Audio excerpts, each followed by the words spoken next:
Fly Me to the Moon met en scène Scarlett Johansson dans le rôle de Kelly Jones, une spécialiste du marketing, et Channing Tatum dans celui de Cole Davis, un directeur de lancement de la NASA.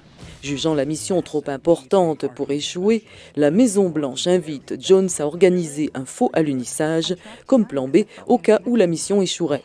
Il s'agit d'une fiction basée sur les rumeurs concernant cette mission de 1969. Channing Tatum reconnaît être heureux de ne pas devoir s'investir dans la production cette fois-ci afin de se concentrer entièrement sur son jeu de rôle. J'en ai produit avant un tournage vraiment cauchemardesque, tout a mal tourné. Et puis je suis entré dans celui-ci et je me suis dit, oh, j'ai des jours de congé maintenant et je n'ai pas besoin d'approuver, d'aller aux réunions de production. Je peux juste rentrer à la maison, je dois faire ça plus souvent. Vous avez l'impression de donner plus que ce que vous faites sur ce grand film pendant des mois et c'est différent.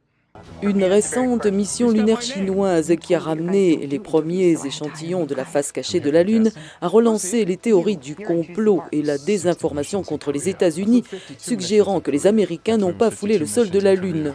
Les médias sociaux chinois regorgent d'allégations selon lesquelles Apollo 11 aurait été une mise en scène. Qu'à cela ne tienne, comme dans de nombreux films américains, les potentiels amoureux s'affrontent vertement avant de tomber dans les bras l'un de l'autre.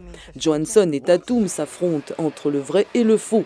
Le scientifique se heurte au génie de l'artiste qui dirige la production d'une scène d'alunissage on ne peut plus terrestre. Mais pour Johansson, c'est du cinéma.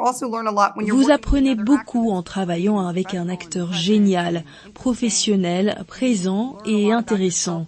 Vous apprenez aussi sur vous-même parce que c'est comme une danse que vous faites avec l'autre.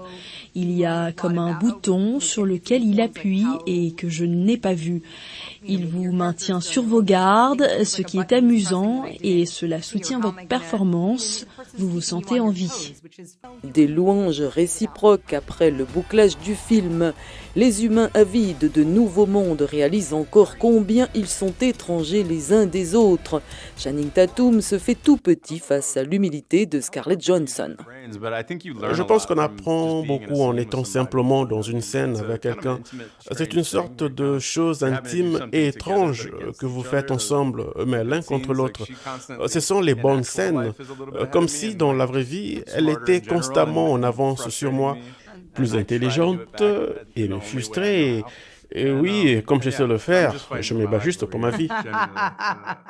Fly Me to the Moon de Columbia Pictures sortira en salle aux États-Unis et au Canada le 12 juillet avant d'être diffusé sur Apple TV+.